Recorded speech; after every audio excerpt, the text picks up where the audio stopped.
Hello. Hello. Um, it's Sunday,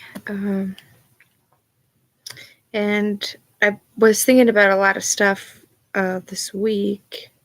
It's November 13th, 2022, and I wasn't feeling that great, but I did get through my work week okay. And I'd been thinking about H.G. Wells' War of the Worlds, and I haven't gotten my hands on that book yet, but I had a lot of other books that I've been wanting to read. And this is a 3-book series by C.S. Lewis.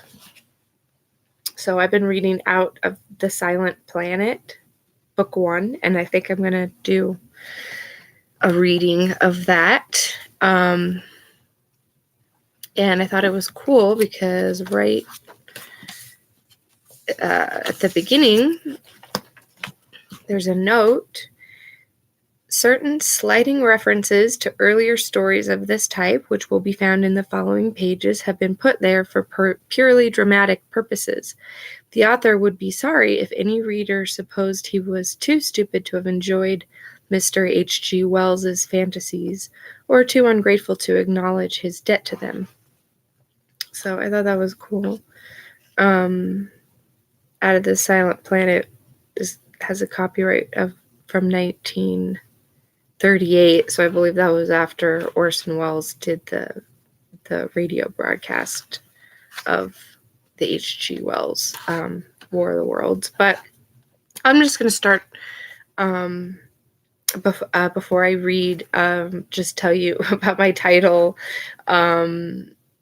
My new friend on YouTube, CJK, he did a talk, and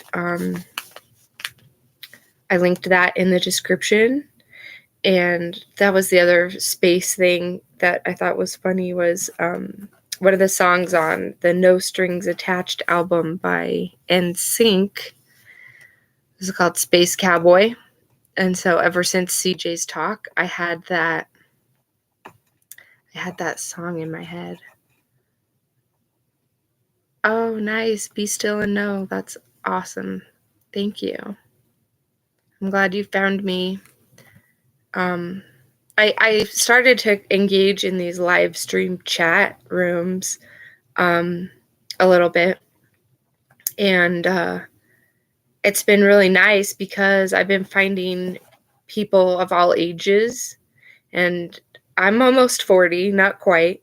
So it was a trip for me to hear CJ talking about just CDs, remember when we had CDs? And that's part of why I have these videos up and why they do them is for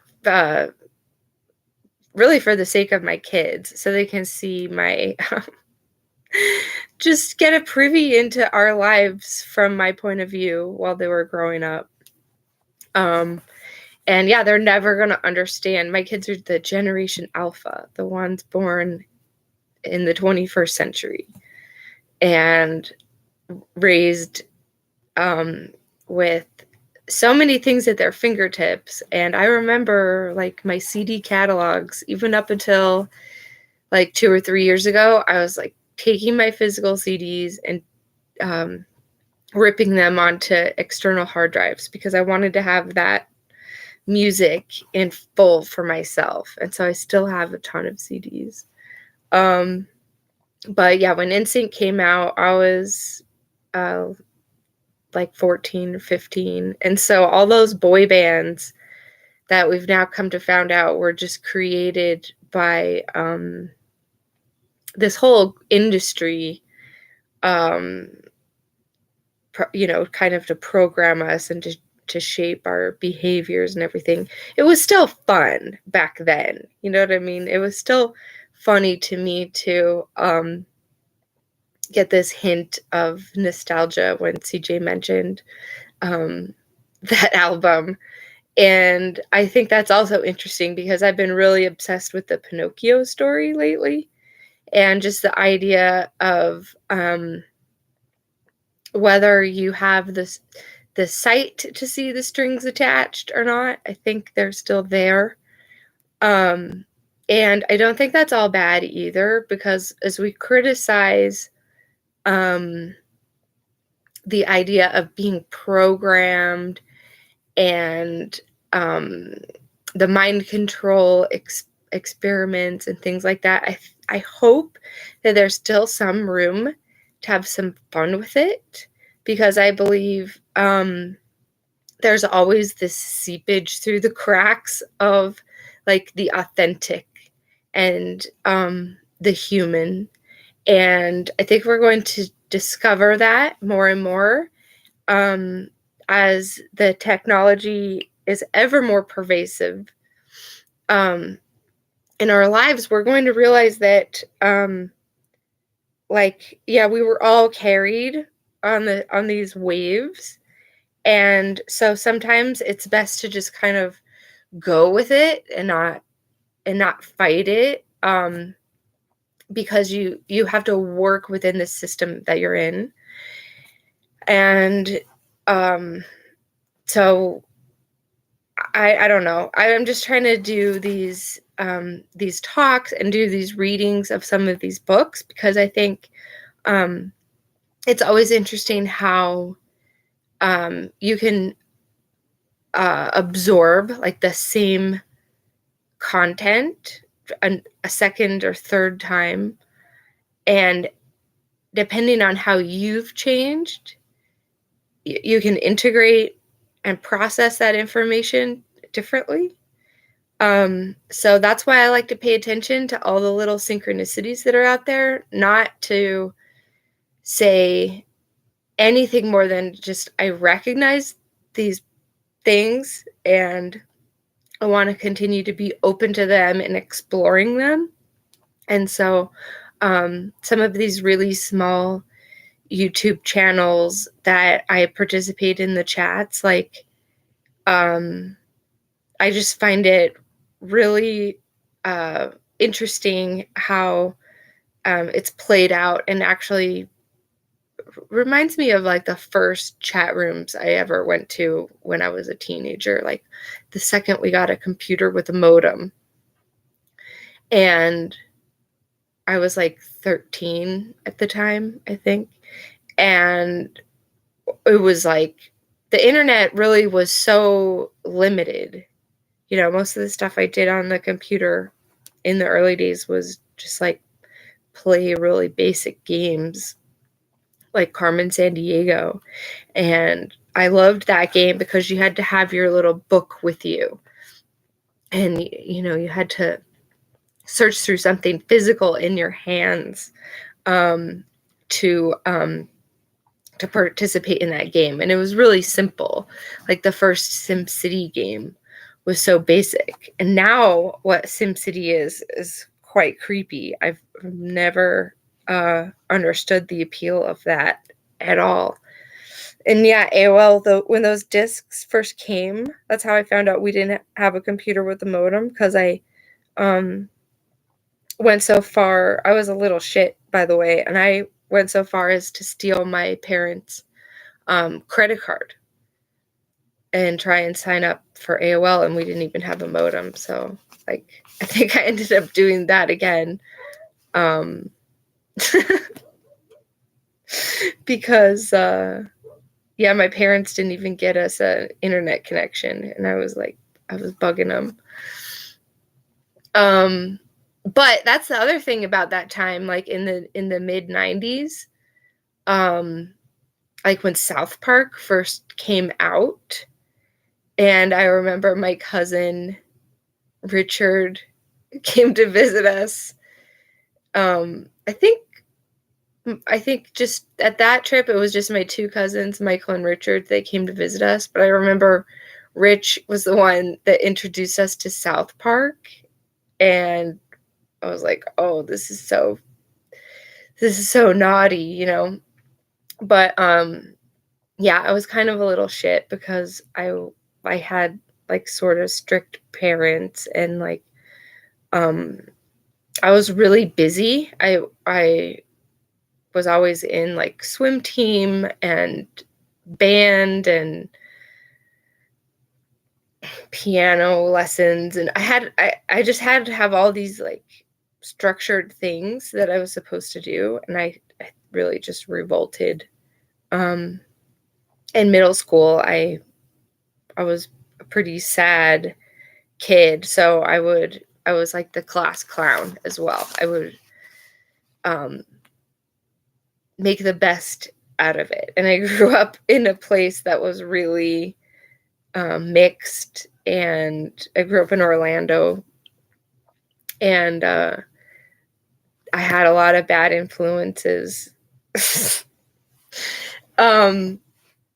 But I was lucky I got out of there. Moving to Salt Lake was weird. To do that at the time that I did was really weird. But yeah, I always think it's interesting how the brain processes and how the brain gets triggered.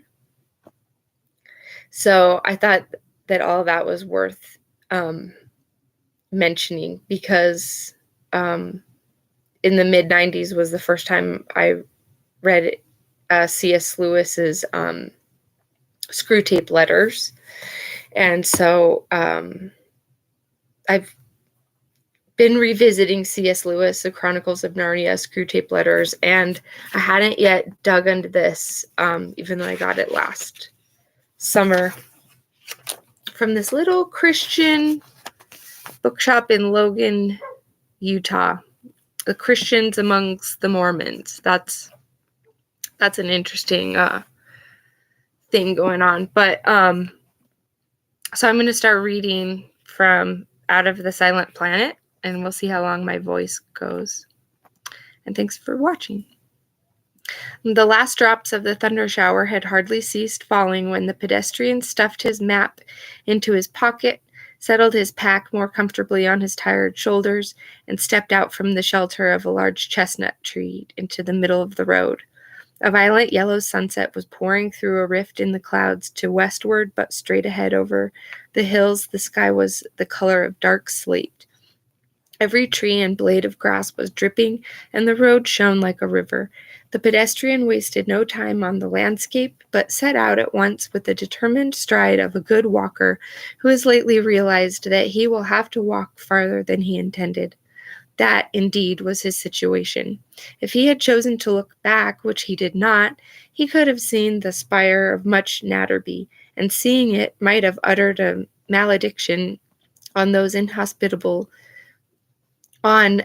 inhospitable little hotel, which, though obviously empty, had refused him a bed. The place had changed hands since he last went on for a walking tour in these parts. The kindly old landlord on whom he had reckoned had been replaced by someone whom the barmaid referred to as the lady, and the lady was apparently a British innkeeper of that orthodox school who regard guests as a nuisance.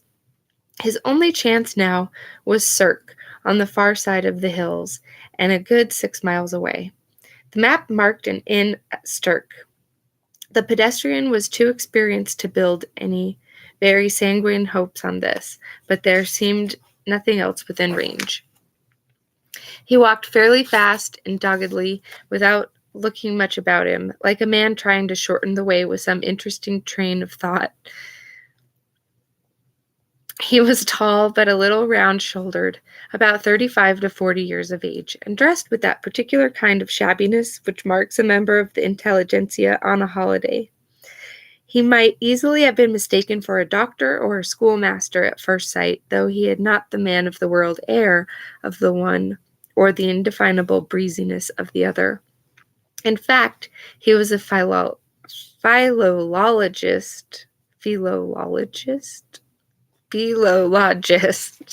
Sorry. I don't know what that is. And fellow of a Cambridge college. His name was Ransom. This is reading out loud with a dummy. He had hoped when he left Natterby that he might find a night's lodging at some friendly farm before he had walked as far as Stirk. But the land this side of the hills seemed almost uninhabited. It was desolate, featureless sort of country, mainly devoted to cabbage and turnip, with poor hedges and few trees. It attracted no visitors like the richer country south of Natterby, and it was protected by the hills from the industrial areas beyond Stirk. As the evening drew in and the noise of the birds came to an end, it grew more silent than an English landscape usually is. The noise of his own feet on the metalled road became irritating. He had walked thus for a matter of 2 miles, and when he became aware of a light ahead, he was close under the hills by now, and it was nearly dark, so he still cherished hopes of a substantial farmhouse until he was quite close to the real origin of the light, which proved to be a very small cottage of ugly 19th century brick. A woman darted out of the open doorway as he approached it, and almost collided with him. "I beg your pardon, sir," she said. "I thought it was my Harry." Ransom asked her if there was any place nearer than Stirk where he might possibly get a bed. "No, sir," said the woman. "Not nearer than Stirk. I dare say as they fix you up at Natterby." She spoke in a humbly fretful voice, as if her mind were intent on something else. Ransom explained that he had already tried Natterby. "Then I don't know, I'm sure," she replied. "There isn't hardly any house before Stirk, not what you want. There's only the Rise, where my Harry works, and I thought you was coming from that way, sir. That's why I come out when I heard you, thinking it might be him. He ought to be home this long time." "The Rise," said Ransom. "What's that? A farm? Would they put me up?" "Oh, no, sir. You see, there's no one there now except the professor and the gentleman from London, not since Miss Alice died.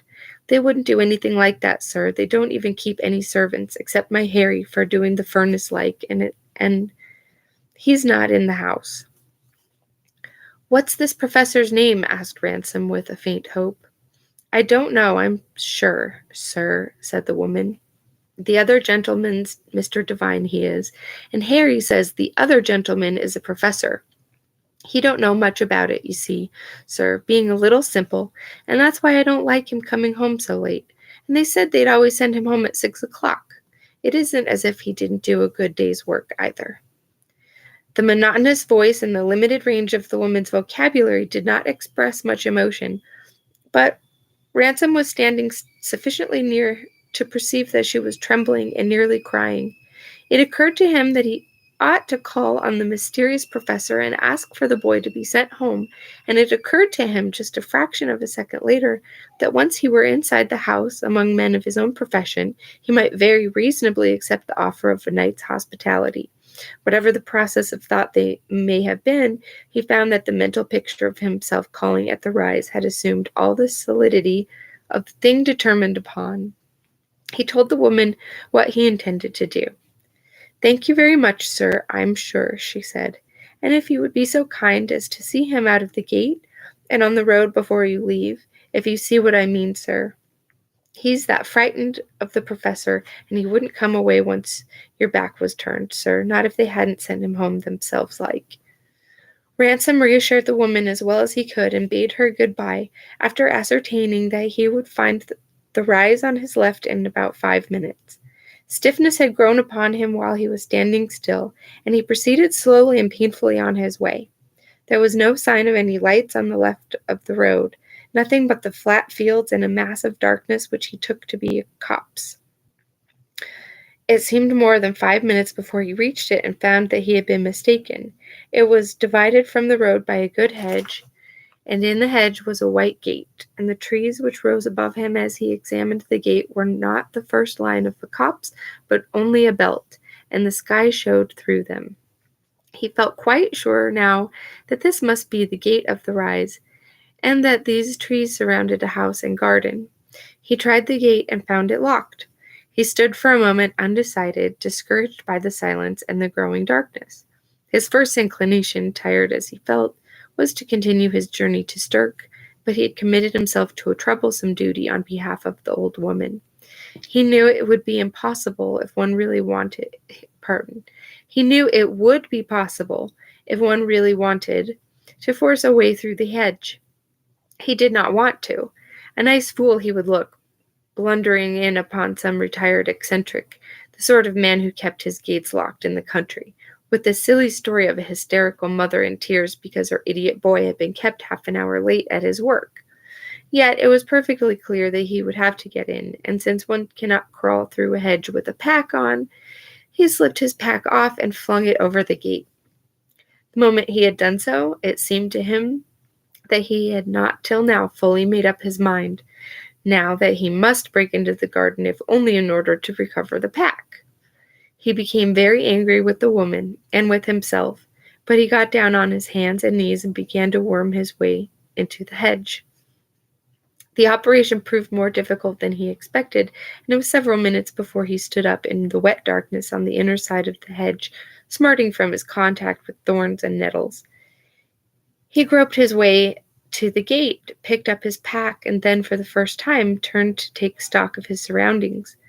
It was lighter on the drive than it had been under the trees, and he had no difficulty in making out a large stone house divided from him by a width of untidy, neglected lawn. The drive branched into two a little way ahead of him, the right-hand path leading in a gentle sweep to the front door, while the left ran straight ahead, doubtless to the back premise of the house. He noticed that this path was churned up into deep ruts, now full of water, as if it were used to carrying a traffic of heavy lorries. The other, on which he now began to approach the house, was overgrown with moss. The house itself showed no light. Some of the windows were shuttered, some gaped black without shutter or curtain, but were lifeless and inhospitable. The only sign of occupation was a column of smoke that rose from behind the house with a density which suggested the chimney of a factory, or at least of a laundry, rather than that of a kitchen. The rise was clearly the last place in the world where a stranger was likely to be asked to stay the night, and Ransom, who had already wasted some time in exploring it, would certainly have turned away if he had not been bound by his unfortunate promise to the old woman. He mounted the 3 steps which led into the deep porch, rang the bell, and waited. After a time he rang the bell again and sat down on a wooden bench which ran along one side of the porch. He sat so long that though the night was warm and starlit, the sweat began to dry on his face, and a faintless chilliness crept over his shoulders. He was very tired by now, and it was perhaps this which prevented him from rising and ringing a 3rd time.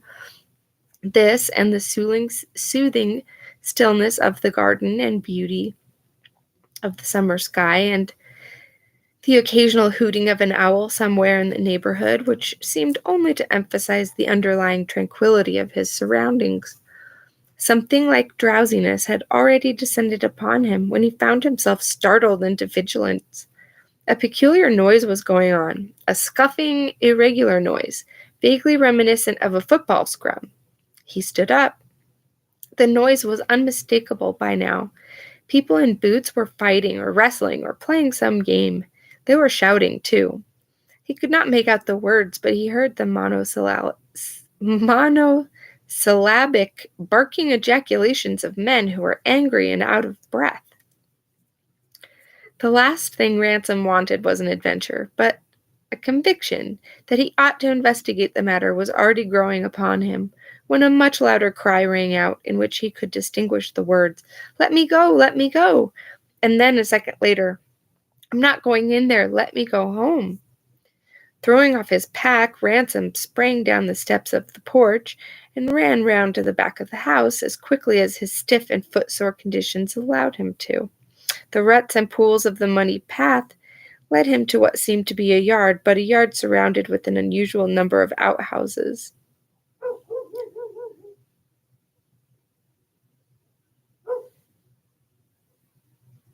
Yeah, you guys are helping me to get through this because I've been so bad at reading. It's helping me get through it. But the dog's barking outside. That's not helping. The ruts and pools of the muddy path led him to what seemed to be a yard, but a yard surrounded with an unusual number of outhouses.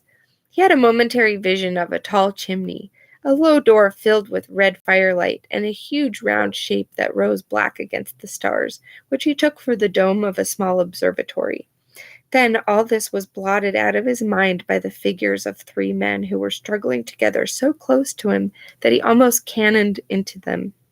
From the very first, Ransom felt no doubt that the central figure, whom the two others seemed to be detaining in spite of his struggles, was the old woman's Harry. He would like to have thundered out, "What are you doing to that boy?" But the words that actually came in rather an unimpressive voice were, "Here, I say." The three combatants fell suddenly apart, the boy blubbering. "May I ask," said the thicker and taller of the two men, "who the devil you may be, and what are you doing here?" His voice had all the qualities which Ransom's had so regrettably lacked. "I'm on a walking tour," said Ransom, "and I promised a poor woman." "Poor woman be damned," said the other. "How did you get in?" "Through the hedge," said Ransom, who felt a little ill temper coming to his assistance. "I don't know what you're doing to that boy, but we ought to have a dog in this place," said the thick man to his companion, ignoring Ransom. "You mean we should have a dog if you hadn't insisted on using Tartar for an experiment," said the man who had not yet spoken.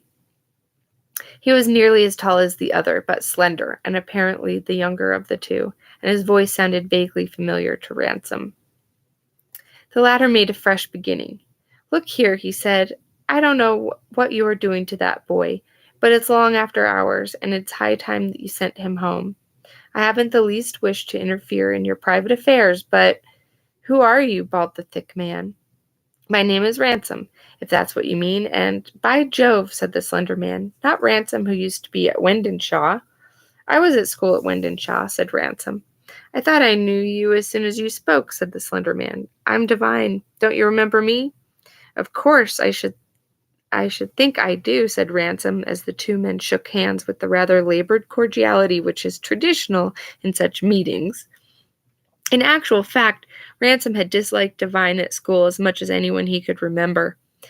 "Touching, isn't it?" said Devine. "The far-flung line even in the wilds of Stirk and Natterby. This is where we get a lump in our throats and remember Sunday evening chapel in the D.O.P. You don't know Weston, perhaps?" Devine indicated his massive and loud-voiced companion. "The Weston," he added, "you know, the great physicist. Has Einstein on toast and drinks a pint of Schrodinger's for blood for breakfast." Oh my gosh, I'm reading. I'll be out in a little while.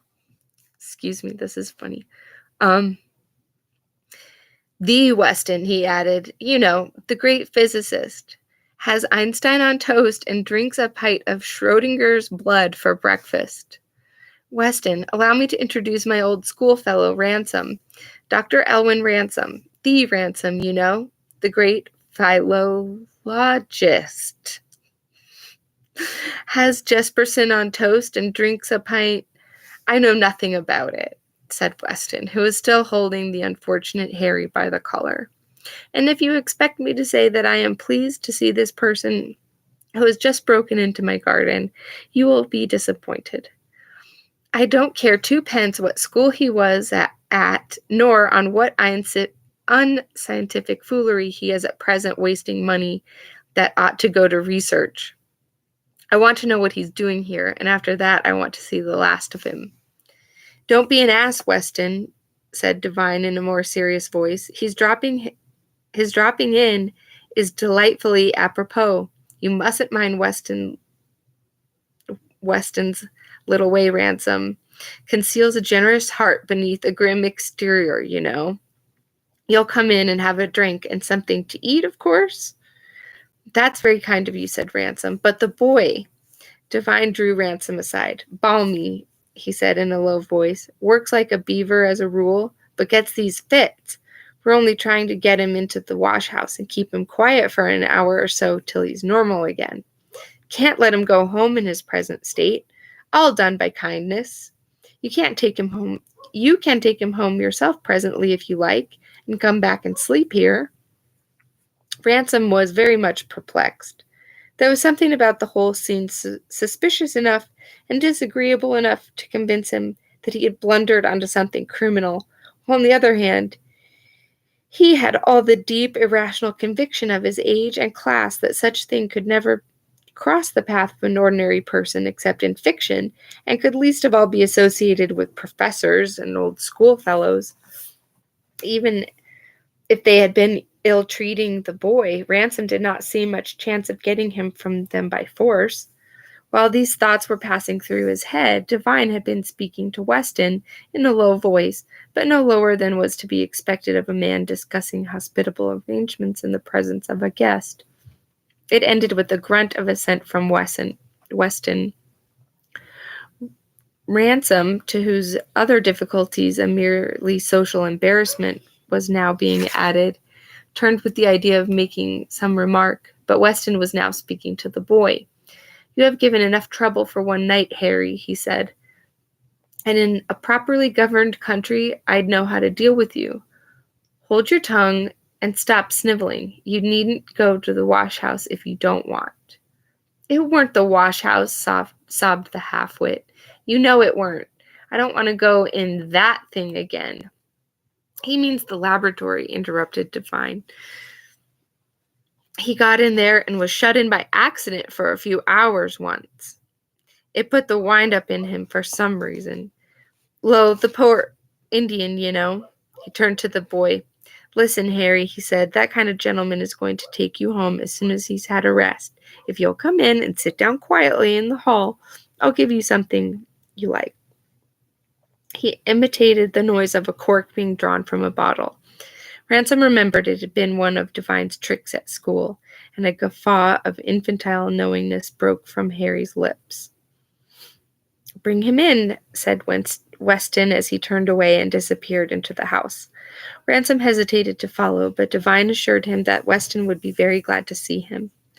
The lie was barefaced, but Ransom's desire for a rest and a drink were rapidly overcoming his social scruples.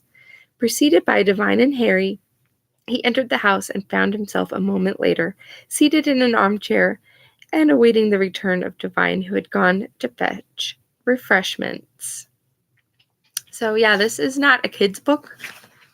I'll try and see if I can get through chapter 2.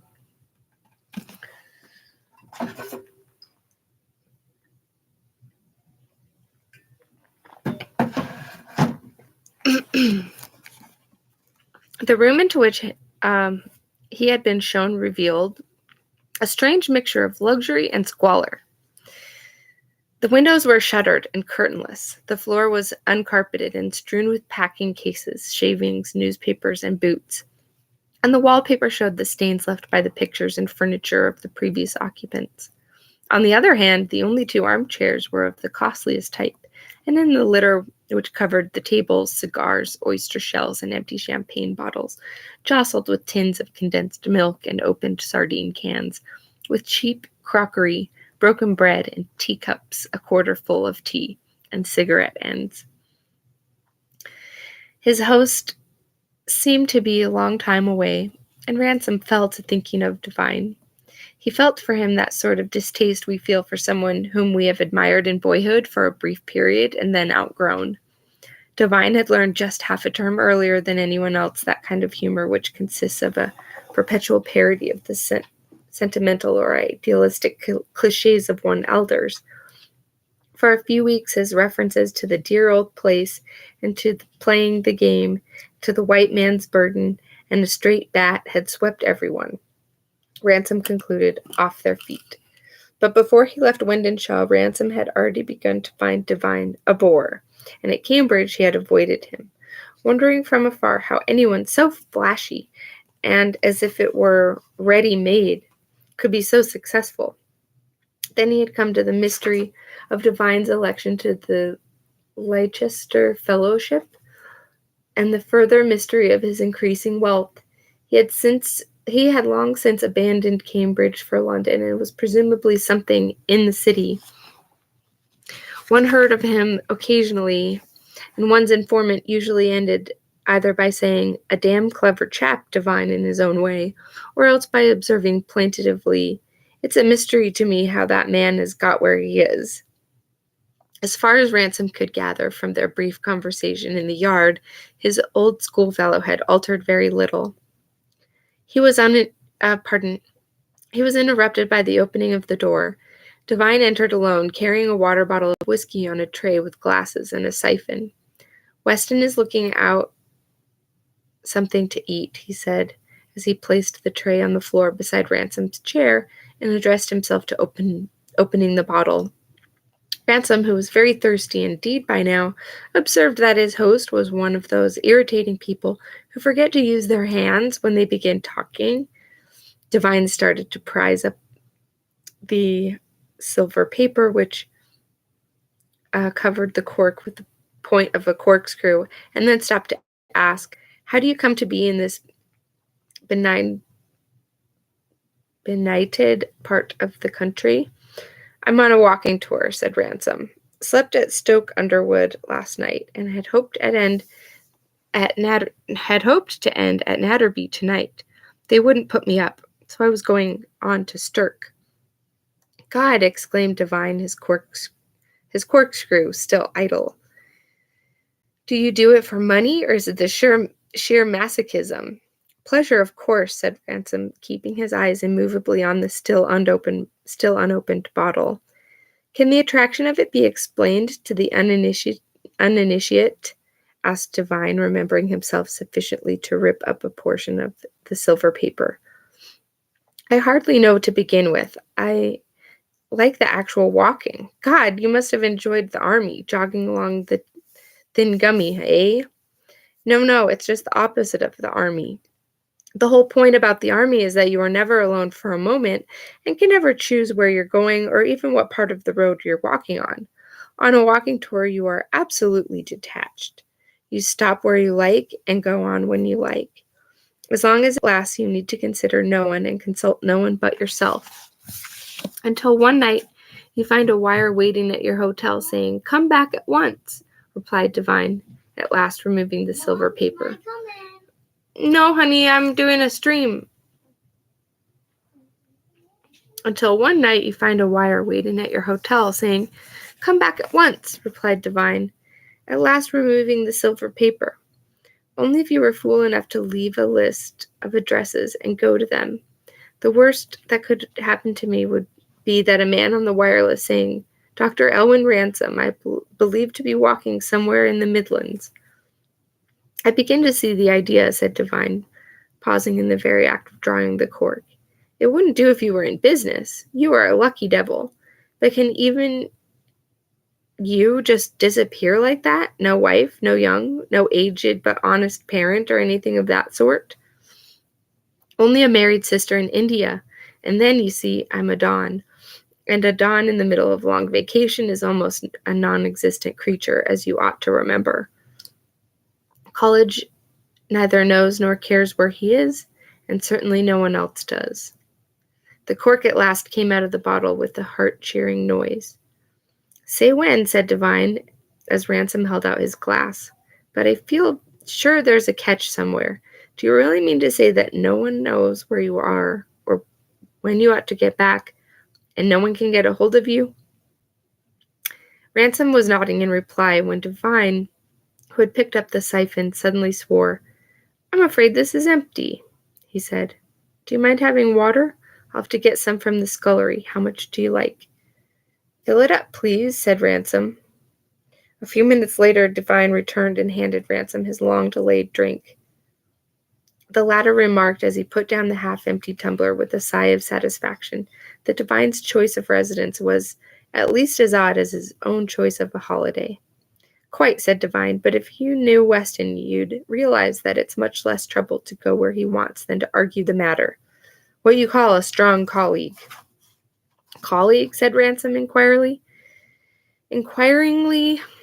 In a sense, Devine glanced at the door, drew his chair closer to Ransom's, and continued in a more confidential tone. "He's the goods all right, though. Between ourselves, I'm putting little money into some experiments has on hand. It's all straight stuff, the march of progress and the good humanity and the good of humanity and all that, but it has an industrial side." So I read that line. and I was especially listening to Mark Kulak's work at Housatonic Live. I read this morning, and I was like, okay, I gotta keep digging into this. So he's the goods, all right. Between ourselves, I'm putting a little money into some experiments he has on hand. It's all straight stuff. The march of progress and the good of humanity and all that. But it has an industrial side. While Divine was speaking, something odd began to happen to Ransom. At first, it merely seemed to him that Divine's words were no longer making sense. He appeared to be saying that he was industrial all down both sides, but he could never get an experiment to fit him in London. Then he realized that Divine was not so much unintelligible as inaudible, which was not surprising, since he was now so far away, about a mile away, though perfectly clear, like something seen through the wrong end of a telescope. But that bright distance where he sat in his tiny chair, he was gazing at Ransom with a new expression on his face. The gaze became disconcerting. Ransom tried to move in his chair, but found that he had lost all power over his own body. He felt quite comfortable, but it was as if his legs and arms had been bandaged to the chair and his head gripped in a vice, a beautifully padded but quite immovable vice. He did not feel afraid, though he knew he ought to be afraid, and soon would be. Then, very gradually, the room faded from his sight. So, my voice is tired. I may not read this whole book out loud on a stream, but I thought it was good for me to get to read through that, and I just wanted to check in, and I'm just trying to keep optimistic, and keep trying to push something forward that is actually positive amidst the absurdity of it all. I think we're lucky to somehow find each other in this random space. So, thank you so much for checking this out. Look up NSYNC song Space Cowboy, because that's the damn song that CG got stuck in my head this week. And yippee-i-o-ki-yay, thank you. Have a good night.